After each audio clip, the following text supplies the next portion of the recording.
Harry, welcome. For those who don't know, Harry Hall is a speaker, a teacher, an author, and a blogger. His deep expertise is in risk management, both in projects and programs, but also all the way up to portfolios and enterprises. He left the corporate world in 2016 to start his consulting business, which is called Project Risk Coach, where he teaches project management and project risk management to project managers worldwide. And under that banner, he's the creator of the PMI-RMP Exam Prep Course, which is aligned to the current PMI standards. He's worked for a number of large organizations in the US, Georgia Farm Bureau Mutual Insurance Company, Icon Financial Services, and General Electric. And is a certified project management professional and a project risk management professional. And that's why I wanted to speak with Harry about the PMI-RMP exam, PMI's Risk Management Professional Certification. So welcome, Harry. Thank you, Mike. Let's get started with the absolute basics. What is the PMI-RMP certification and who is it for? So this is one of the certifications through the Project Management Institute, RMP standing for Risk Management Professional. Individuals that hold this certification have demonstrated they have a certain amount of experience and certainly knowledge and skill specific to project risk management. Now, this certification is aimed to individuals who have a minimum of 2 years of project risk management experience. Not just project management experience, but project risk management experience. So, does that mean that you have to be in a dedicated risk management role within a project? Or if I'm a project manager with risk management as part of my portfolio, that's enough? Great question. And the answer is project managers obviously are managing risk. So anyone who has some responsibilities regarding risk management would qualify for that time frame. Yeah. And I assume that the process of demonstrating that is similar to other PMI qualifications. You record your experience and it's enter it on the website, and then it's open to audit should you be challenged by PMI as part of their random selection. That's correct. Yeah. So how does PMI-RMP fit in with the wider suite of PMI qualifications? Because there's the CAPM for new wannabe project managers, people who are starting their career. There's the PMP, which is very well known, and there are a range of other specialist qualifications. So how does it fit in, and how does it differ from the big PMP certification? Okay. So the RMP, I see it as a complement to these other certifications. Let me just give you an example. Let's say that you're a PBA, a professional in business analysis, and you're facilitating a requirement session with the product owner and other team members. So we're eliciting requirements and analyzing and documenting and validating these requirements. Well, all of those activities have risks, do they not? They do. And so if I were a PBA as well as an RMP, that would give me the ability not only to facilitate those requirements definition, but then to turn around and ask, okay, what are the risks related to those activities? So let's talk, you mentioned the ACP. So let's say you're an ACP and you're taking an agile approach to your projects and programs.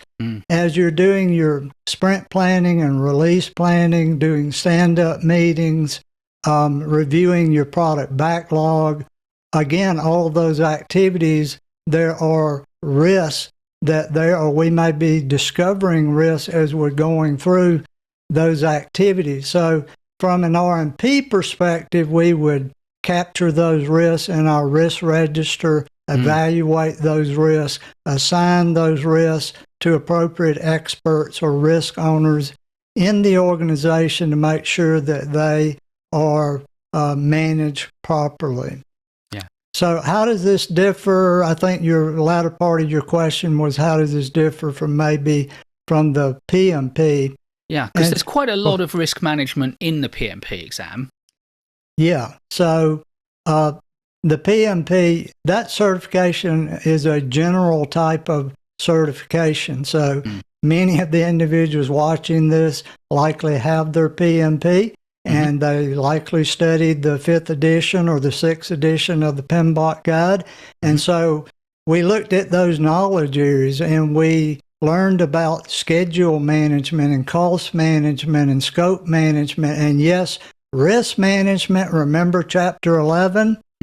Okay, so chapter 11. Now it's a project performance domain in PMBOK 7.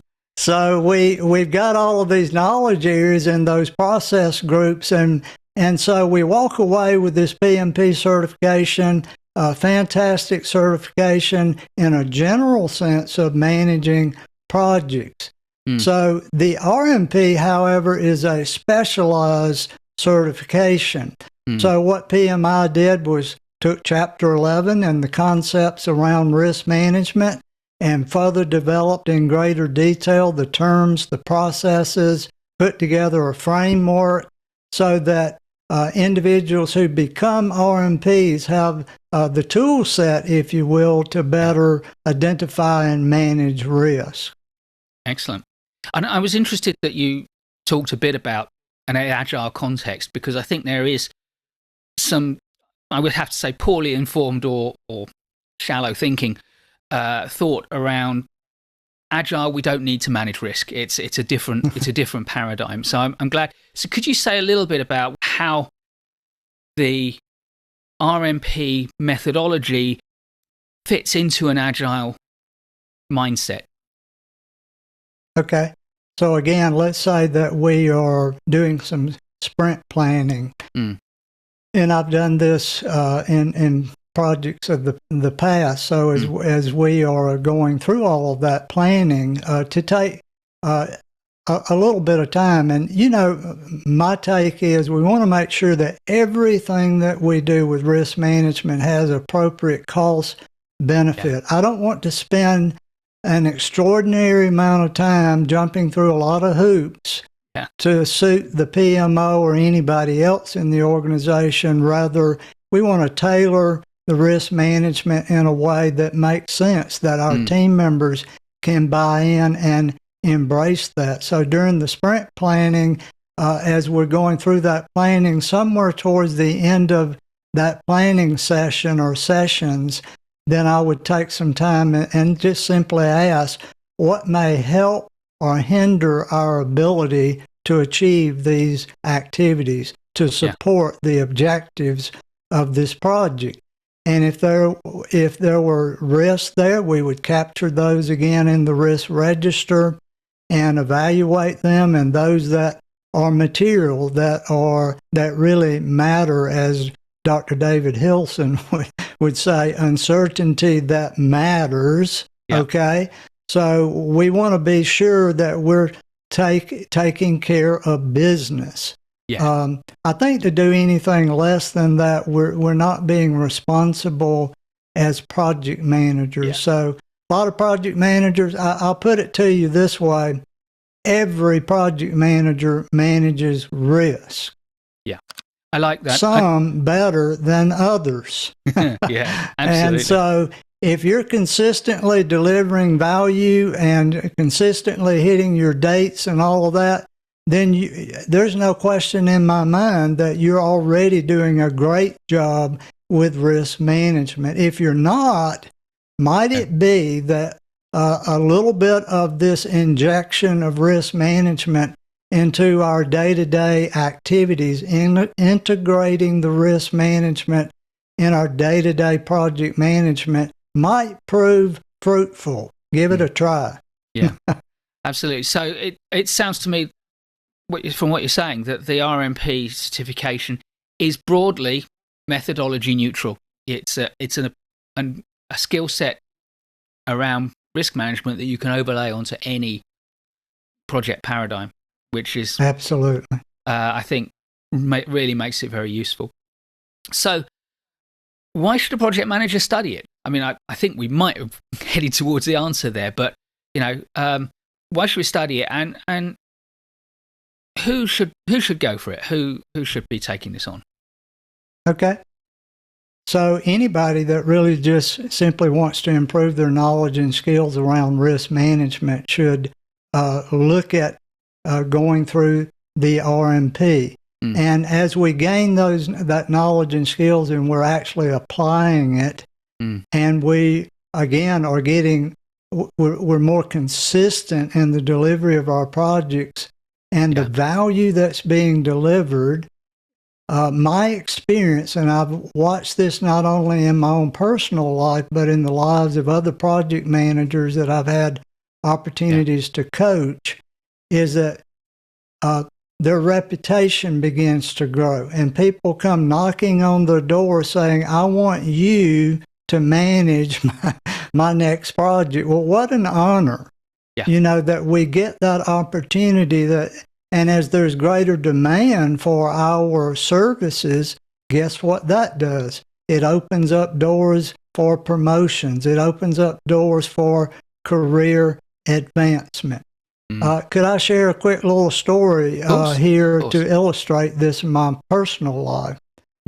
So for years, I managed projects, and eventually I began to implement PMOs, information technology PMOs. And then at one point, I was part of an insurance company where they were about to undertake the most costly, the most challenging program in their history, replacing all the core systems for that insurance company. So they asked me to implement an enterprise PMO in anticipation of that. So we did the program, multi-year, multi-million dollar program. And towards the end of that, new management comes in, and the new management says, we want to close the door of the PMO. And I wasn't particularly thrilled about that, but it just so happened at the same time this insurance company had a regulatory requirement to implement and maintain an enterprise risk management program. Well, guess what? Because of my risk management knowledge and experience, and because I'd implemented an enterprise program, an enterprise PMO, I was the ideal candidate to step into that position. And I did, and performed in that role for about 5 years. Now, I don't tell that story to build me up in any way. I simply want to illustrate that when you become an RMP and you learn these risk management principles, it can open up all kinds of doors for you in terms of your career. And that's very consistent with the message that I put out and a lot of my guests put out, which is that there is no genuine learning that is ever wasted, because it opens it, or it makes opportunities available for you. The opportunities are going to be there, but fortune favors the prepared mind. If you've got the skill set already, if you've done the graft, then you can choose whether it's the right opportunity for you. But if you haven't, that it's not going to be open to you. So I think that's a nice story. So, I think I know the answer to this, but I'm going to ask it anyway. What do you say to people when they say, look, it's a lot of work, and there's clearly a risk that I'm not going to pass first time, which will be disappointing. So should I do the PMI-RMP certification? If you are aspiring one day to become, let's say, a project risk manager, a program risk manager, a portfolio risk manager, or maybe even an enterprise risk manager going on to be, let's say, a chief risk officer. If you have those kinds of thoughts, then I would say, yes, it is a difficult exam, a difficult journey, but one that if you apply yourself, you can do. I just had another student yesterday contact me telling me they just took the exam for the first time and passed it, and I'm elated because I know what that's going to do for them. So when I talk about a project risk manager, by the way, these are individuals that are typically assigned to the larger, more complex projects and programs. They report to the project manager, but they're performing all of the risk activities, identifying risk, evaluating risk, etc. And the project or program manager are giving oversight to those activities. Yeah. Which, of course, that comment in itself opens up another group of people who I think would do well to consider the RMP, which is anyone who aspires to manage a risk manager. So even if you don't see risk management as being your passion and you want to drive your career in that direction, if you aspire to be leading an enterprise PMO, for example, then you are going to have risk managers working for you, or you may well have risk managers working for you. And if you want to be able to manage them in an informed way, understanding what they're going to be doing and having some of that expertise is going to be important. Mike, this might be a great place for me to share a little excerpt from an article that PMI put out recently. Sierra Hampton-Simmons wrote an article, Risk Management, Your Next Must-Have Certification. Yeah. Here's what she said. PMI data, this very recent article, 97% of candidates who have the RMP feel they can speak more effectively with others about risk management due to the common PMI language. 96% feel they're better at their jobs, and 82% believe they are taken more seriously or viewed as a risk management expert. And here's the kicker, perhaps most important, 62% were able to gain a new job or a position with more responsibility. Who doesn't want those things? Yeah. And I think that kind of echoes the experience of people outside of the PMI family. The Association of Project Management also has its kind of PRAM methodology and its own certification, and there's the management of risk. And I think what you said there plays very nicely into my kind of feeling that increasingly project program managers are looking for a seat at the very top table. There are still relatively few C-suite project program professionals who are there to represent enterprise programs right at the top of the organizations. And yet we know, as your example gave, that governance is a top table topic and risk is an important part of governance. So again, if you aspire to be at that very top level of an organization, even if you're not going to be leading projects and programs day to day, having this kind of skill set is really important. So I suppose the question that begs then is, if you're going to take certification, what are you going to expect? So can you give us a flavor of what's in the syllabus? I think PMI calls it the exam content outline, as it does for PMP and CAPM. What are we going to be studying, and what's the exam going to be like? You mentioned that it's not an easy exam. So if people are going to commit, what are they committing to? Yeah, it's a very challenging exam. So what we see in the exam content outline, and I would encourage individuals interested in the RMP, go out to PMI's website, find that RMP exam content outline. There are new domains in the new content outline, and so I'll just list those rapidly here. Risk strategy and planning, risk identification, risk analysis, risk response, and monitor and close. And so, like the PMP, we should be looking at the exam content outline as to give us guidance on what we should be studying. I mean, people ask me all the time, Harry, what's on the RMP exam? And I say, PMI tells you. Look in the exam content outline and look at these domains, and it tells you the percentage of exam questions that you're going to have in each of those, and it outlines. So I know exactly what's going to be on the exam, not the exact questions, but at least the content. So and I this think we should also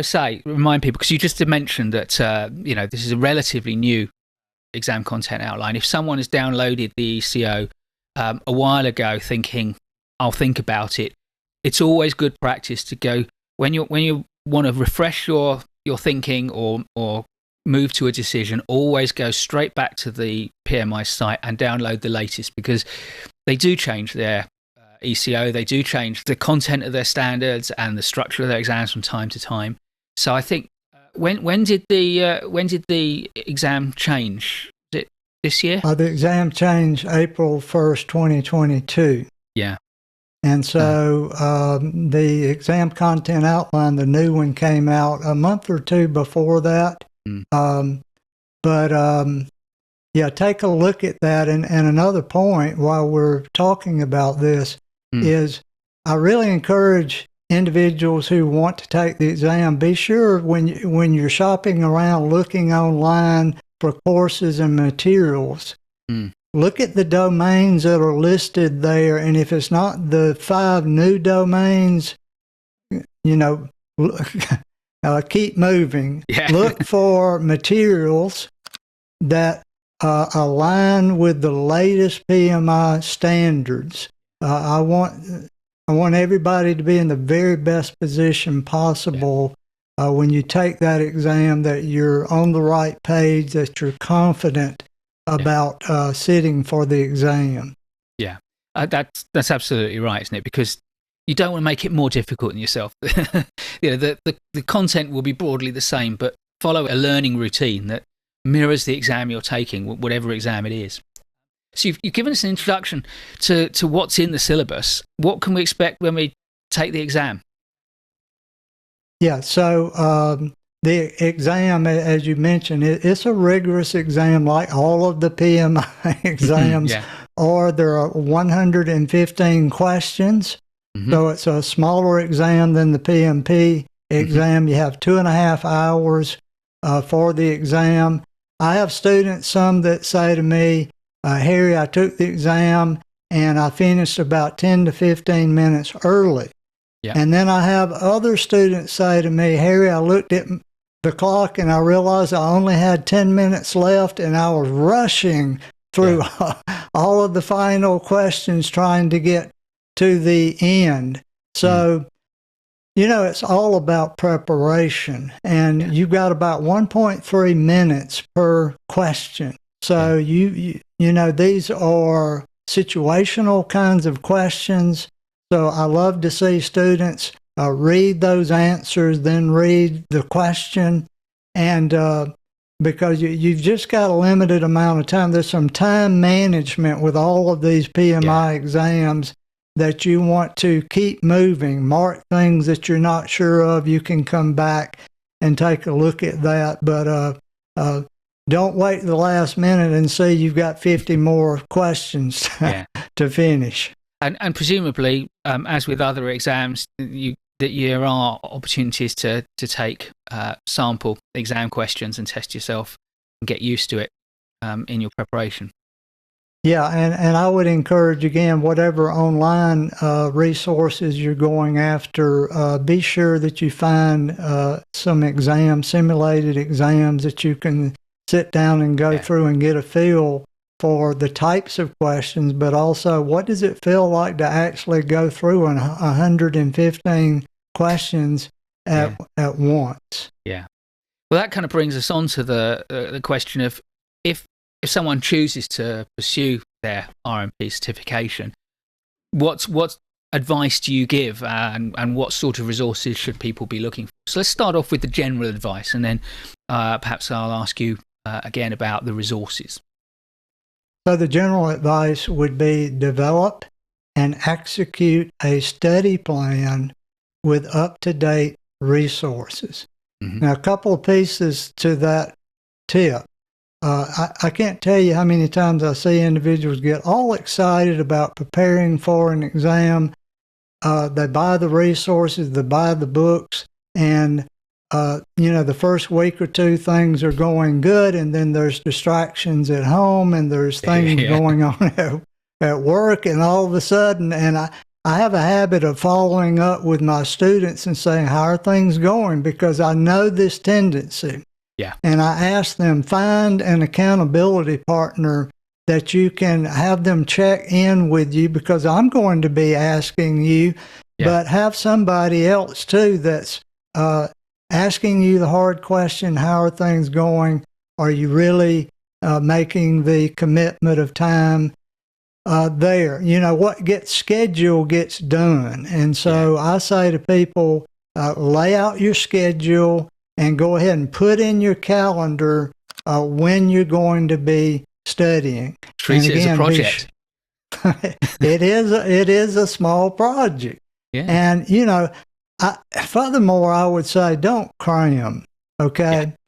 Yeah. If please don't try to do this. I have people say, well, I'm going to do this in about 2 to 4 weeks. Well, you might be brilliant and you might just pull it off.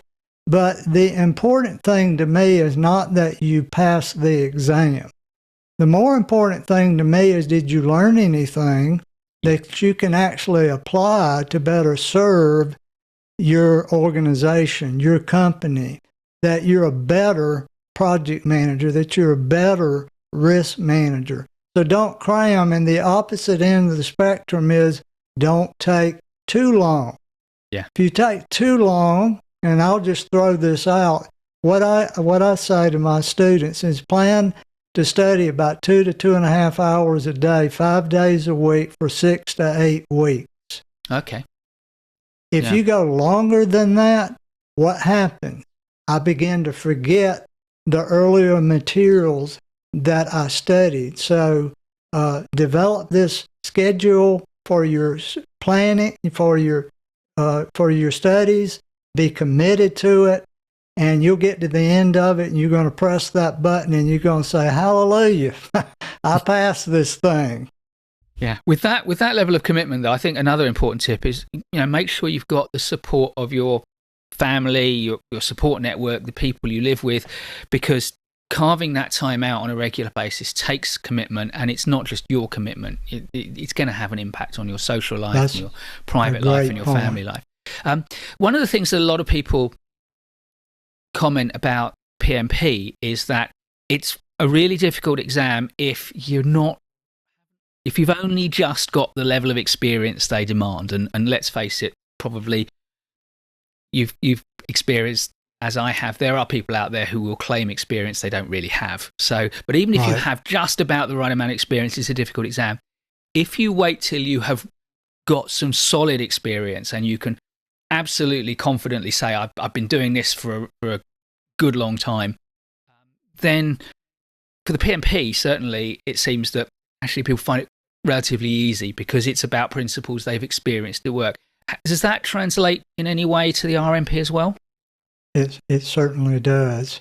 And to the individuals, by the way, who say, well, I'm interested in this, but I really don't have that 2 years of risk management experience in the last 5 consecutive years, then what can we do to begin to gain that?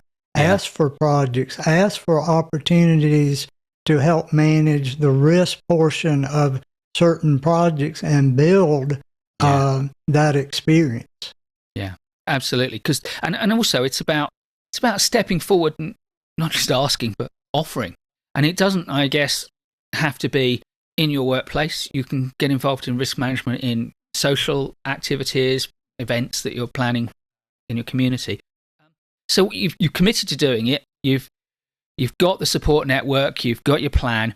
What are the most important resources to gather that will give you the best help?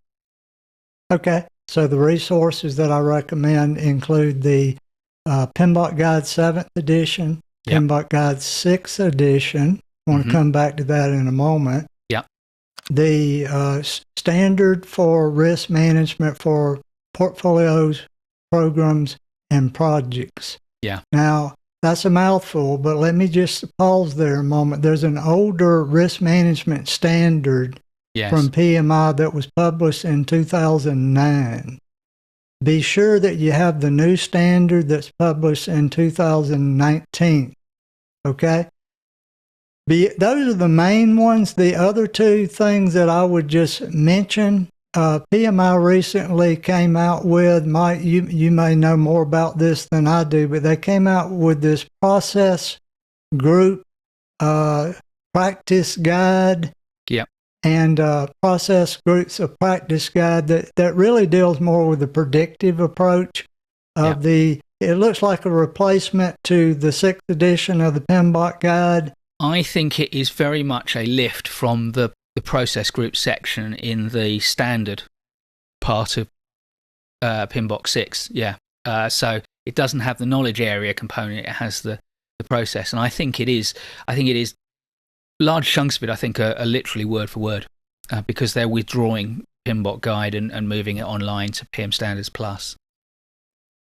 So the other resource would be the Agile guide. You know, if you got the 6th edition of the PMBOK guide, you likely got the Agile guide that would help us better understand the hybrid and Agile approaches.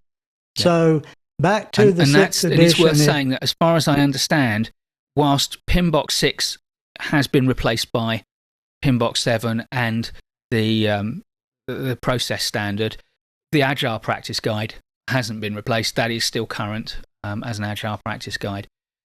So that's well worth getting hold of. Great.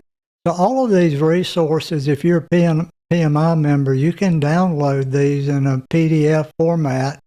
And so if I may go back to the 6th edition for just a moment. As you mentioned, they've been sunsetting the 6th edition. I still highly recommend individuals that are taking the RMP exam to download a copy, grab a copy, and read through and study Chapter 11. Most people realize this. The 6th edition was process-based, big, thick book, and then we went to the 7th edition that's principles-based.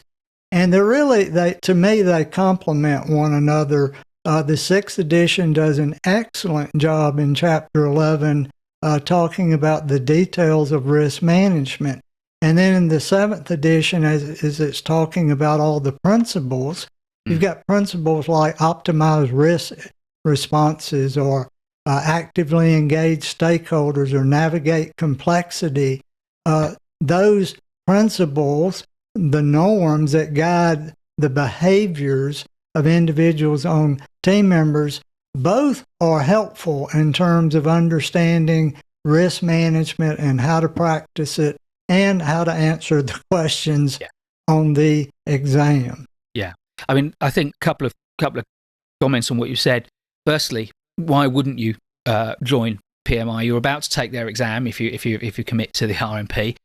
And it will be cheaper to take their exam if you're a member. So the cost of membership and taking the exam is a lot less than not being a member, taking the exam and then paying for these resources. The other thing it's worth mentioning, if by the time whoever's watching this, PMI no longer distribute PMBOK 6 through their website and it's not available to download, then go have a look at PMI Standards Plus website. If you're a member, you can access that, because as we speak, I think PMI is coming to the end now of transferring all of the knowledge area information from PMBOK 6 onto that platform. So all of the Chapter 11 content will be there for you.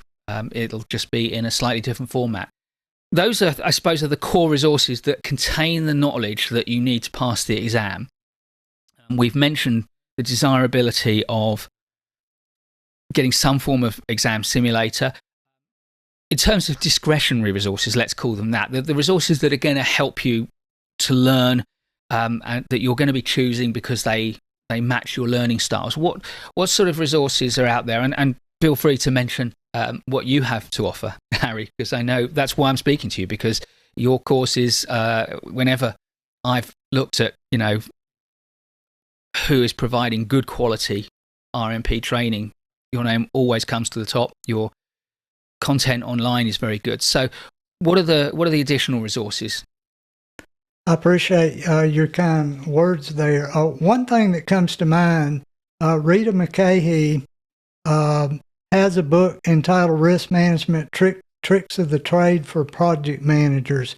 Yeah. Be sure you grab the 3rd edition. In terms of just practical day-to-day application, I go to this book all the time still.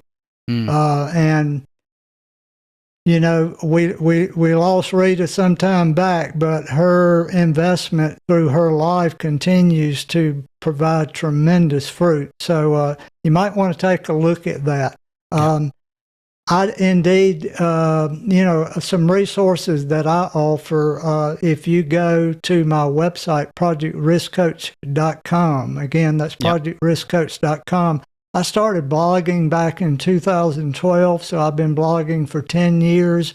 Most of the articles that I write are about risk management. So if you want to begin learning, that's a great place. I publish an article every week. The last article I just published was about Monte Carlo analysis.